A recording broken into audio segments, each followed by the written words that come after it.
Continuamos con ustedes en Contexto Global. Mi nombre es Ángela Gómez. Vamos a los titulares. El gobierno estadounidense envió 700 marines y 2.000 tropas adicionales de la Guardia Nacional a Los Ángeles. Se sumarán a los 2.000 uniformados que ya están en la ciudad para repeler las protestas. Llevan 4 días de manifestaciones contra las redadas de deportaciones. El gobernador de California demandó la medida. Analizamos. En Brasil se cumple el primer día de interrogatorios en el juicio por el presunto plan golpista de 2022. Durante la jornada, Mauro Cid, antiguo ayudante de Jair Bolsonaro, reconoció ante la Corte Suprema que un documento preveía declarar estado de sitio y encarcelar magistrados del Supremo. Y en Colombia sigue en estado crítico el precandidato presidencial Miguel Uribe tras un intento de asesinato este sábado. La lupa se centra en su esquema de seguridad. Su abogado dice que las autoridades negaron en varias oportunidades el refuerzo de dicho equipo.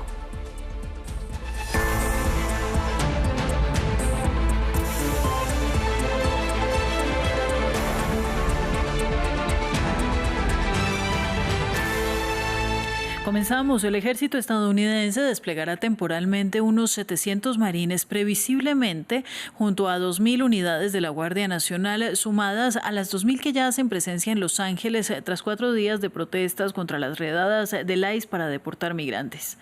California demandó al gobierno de Trump para bloquear el despliegue de la Guardia Nacional y de los marines, argumentando que viola la ley federal y la soberanía estatal. Los demócratas afirmaron que la decisión de Trump de desplegar a la fuerza militar para controlar las protestas constituye un abuso de poder presidencial. Mientras el jefe de la Casa Blanca aseveró que apoyaba la sugerencia de su asesor fronterizo Tom Homan de arrestar a Newsom por posible obstrucción a las medidas de control migratorio de su administración. Este lunes también se produjeron protestas en al menos otras 9 ciudades estadounidenses, incluyendo Nueva York, Filadelfia y San Francisco. Vamos ahora al análisis con Ernesto Sagaz. Él es politólogo y profesor de la Universidad Estatal de Colorado en Fort Collins. Gracias, Ernesto, por estar en France 24. De nada, buenas noches. Buenas noches y comienzo preguntando, ¿es normal que un presidente pase por encima del poder estatal para el despliegue de sus fuerzas y constituye para ti un abuso de poder en efecto? No, no es nada normal. Recordemos la última vez que sin la autorización de un gobernador se desplegó la Guardia Nacional de un estado fue en los años 60 y fue cuando gobernadores sureños se negaban a integrar las escuelas y universidades de esos estados. Desde entonces, digamos, más de unos 60 años no se había visto un caso así. Y recordemos con Donald Trump nada es sin precedentes. Donald Trump prefiere pedir perdón que pedir permiso, así que él hace las cosas y bueno, ya luego los tribunales decidirán si esto es un abuso de poder o no. Bueno, ¿este despliegue, en tu opinión, responde más a un cálculo político o a una necesidad real de seguridad? Aparentemente es un cálculo político. Trump quiere hacer una tormenta en un vaso de agua. Él pretende ganar capital político. Recordemos en estos momentos su rompimiento con su gran amigo de varios meses, Elon Musk, que ha sido noticia en las redes sociales. Recordemos que ahora mismo hay oposición dentro de los republicanos en el Senado para pasar su proyecto de presupuesto, así que es una buena manera de distraer la opinión pública. Además, recordemos que para Trump el tema de la inmigración siempre ha sido un tema ganador y él está apostando que va a ganar en este caso con la inmigración al presentarse como la persona de mano dura que aplica la ley. Bien, ahora, este enfrentamiento entre el gobierno estatal de California y la Casa Blanca podría además convertirse en una crisis constitucional sobre el uso del poder militar interno. Sí, pero por supuesto terminaría en los tribunales y esto puede tardar meses en lo que la Corte Suprema define quién tiene la razón. Y hablando de capital político, por supuesto, el gobernador del estado es uno que ha aceptado gustosamente el reto de Trump. Hoy mismo presentó una querella, una demanda ante los federales acusando al presidente de usurpar los poderes estatales, lo cual es irónico porque siempre los republicanos han sido los que han estado a favor de los derechos de los estados en contra del gobierno federal. Ahora vemos a Gavin Newsom erigirse en el campeón de los derechos del estado, defendiendo los derechos del estado de California. Así que esto es un asunto que va a terminar obviamente en los tribunales, pero lo interesante es qué es lo que está sucediendo en las calles en este momento y esto puede cambiar de día a día. Lo de los tribunales se decidirá en semanas o meses. Bueno, y finalmente el presidente defiende que el despliegue de esta fuerza es necesario y argumenta la posibilidad del peligro de una rebelión contra el gobierno y al tiempo está deportando migrantes bajo la ley de enemigos extranjeros. Esta retórica podríamos considerarla peligrosa en este contexto que atraviesa Estados Unidos. Sí, es una retórica bastante exagerada, pero de nuevo, Trump es un presidente que ha violado muchos precedentes. Con Trump todo es exagerado. Lo que es interesante en cuanto a esto es que por primera vez desde las elecciones, desde la campaña electoral del año pasado, vemos que los demócratas han retomado el tema de la inmigración, se están convirtiendo en los defensores de los derechos de los inmigrantes, algo que es muy interesante de ver. En ningún momento los líderes demócratas, como por ejemplo Gavin Newsom, están diciendo que el gobierno federal no tiene el derecho de arrestar a los indocumentados, sino es más bien sobre la manera en que están abusando de su poder, en la manera en que están arrestando personas a izquierda y a derecha, y no enfocándose, como había dicho Trump, en aquellos con un récord criminal. Así que es un pulso de poder lo que está sucediendo ahora mismo entre Trump, el presidente, el incumbente, y el que hasta ahora se perfila como que podría ser el próximo candidato presidencial por parte de los demócratas, el gobernador Newsom. Bueno, y finalmente, ¿estas protestas y enfrentamientos podrían llegar a marcar alguna diferencia en la situación que se vive en el país? ¿Cómo sería, por ejemplo, recibida una terminación forzosa de estas manifestaciones entre el público y los votantes? Sí, y esta es la gran interrogante. Pueden pasar dos cosas y ambos, tanto Newsom como Trump, están apostando a que ellos le van a sacar la mayor ventaja política a estas protestas. Por un lado, las protestas se pueden salir de la mano, puede haber policías heridos y esto volcaría la opinión pública en contra de las protestas. Por otro lado, podría haber un exceso de poder, un despliegue, un exceso de fuerza por parte de las autoridades. Recordemos, por ejemplo, cuando la guerra de Vietnam, el uso de la Guardia Nacional en Kent State University, donde murieron 4 estudiantes. Si llegaran a morir civiles inocentes, la opinión pública podría volcarse. Y esta es la parte que no pueden controlar ni los demócratas ni los republicanos, qué es lo que está sucediendo ahora mismo en las calles. Pues muchísimas gracias, Ernesto, por la información. Muy amable y feliz noche. Igualmente, buenas noches. Cambio de tema. En Brasil comenzó el juicio por el presunto plan de golpe de Estado tras las elecciones de 2022. El Supremo Tribunal Federal inició este lunes el proceso de interrogatorios contra Jair Bolsonaro y otros 7 involucrados. Durante la jornada, el ex mano derecha del expresidente Mauro Cid testificó en contra de Bolsonaro. Más en el siguiente reporte.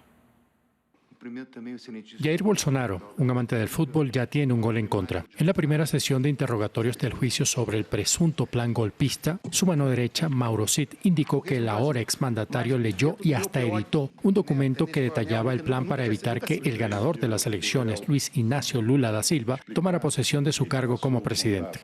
¿El expresidente Jair Bolsonaro leyó y recibió este documento? Sí, señor, lo recibió y lo leyó. Simplificó un poco el documento, lo simplificó eliminando autoridades de las prisiones y solo usted, señor, permanecería en prisión. Como preso. Bolsonaro es procesado junto a otras 7 personas por liderar un presunto golpe de Estado centrado en las denuncias del ahora exmandatario de supuestas irregularidades ocurridas durante las elecciones de octubre del año 2022 para crear un estado de sitio y repetir los comicios. El documento constaba básicamente de 2 partes. La primera parte era el preámbulo. Tenía 10, 11 o 12 páginas muy detalladas. Muito robusto.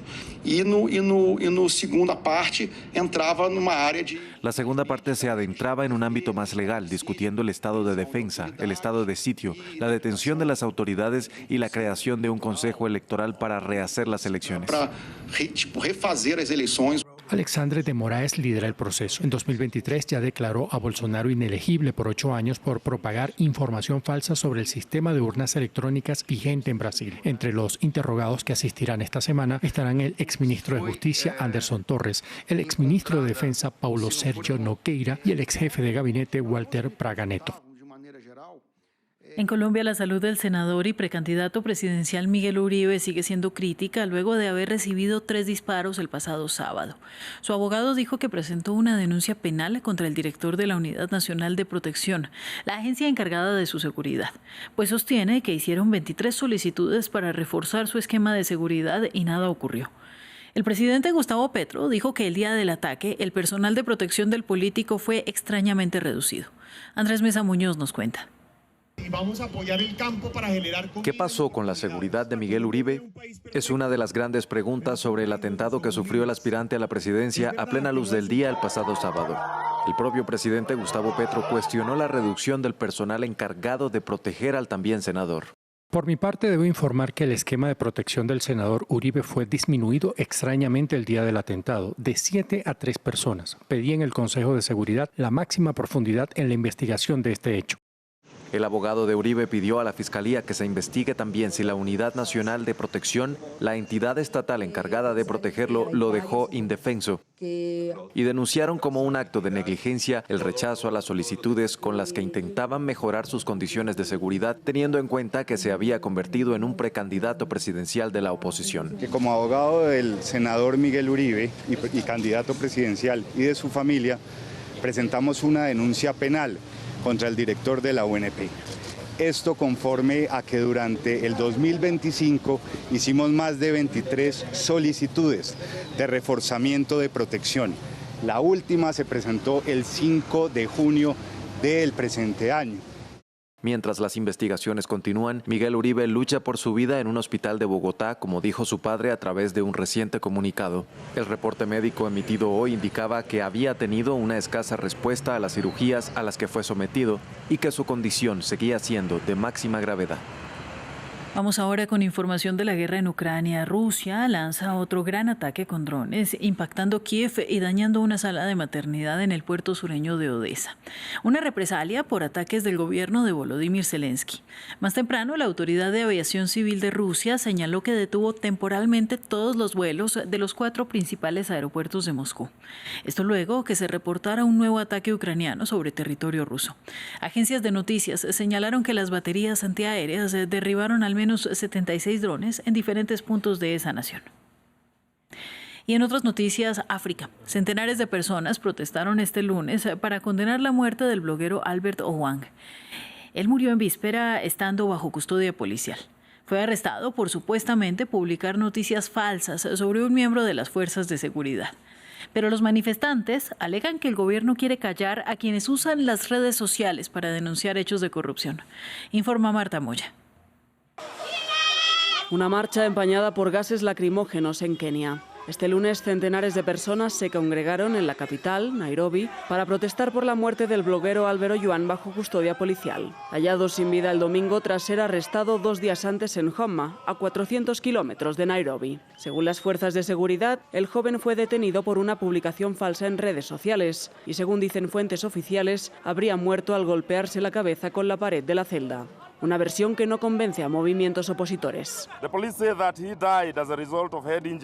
La policía afirma que murió a causa de heridas en la cabeza tras habérsela golpeado contra una pared en la comisaría. Esa es una afirmación claramente falsa e incorrecta, especialmente si se considera la naturaleza históricamente violenta de nuestras fuerzas policiales en Kenia y, en particular, la cantidad de inconsistencias que presenta la versión policial de los hechos. Un grupo de manifestantes asaltó la morgue de Nairobi para exigir la autopsia del bloguero, cuyo cuerpo, según el abogado familiar, presenta numerosas heridas. Vimos el cuerpo ayer y presentaba muchas heridas en la cabeza. Tenía múltiples lesiones en las manos, en la zona de los hombros, pero la cabeza estaba completamente hinchada. La parte frontal, la nariz, las orejas, en general la cabeza estaba hinchada y había mucha sangre saliendo tanto por la nariz como por la boca. El gobierno afirmó haber abierto una investigación al respecto y suspendió a los oficiales que estaban en turno durante el suceso. Por su parte, Amnistía Internacional pidió reformas profundas dentro de la policía, pues el suceso ocurre a casi un año de que varios activistas fueran asesinados y secuestrados por las fuerzas de seguridad kenianas, en medio de protestas por el proyecto de ley de finanzas de 2024. Hasta aquí las noticias, pero los invito a que se queden con nosotros para ver África 7 días de la mano de Amal Ben Notman. No se lo pierdan.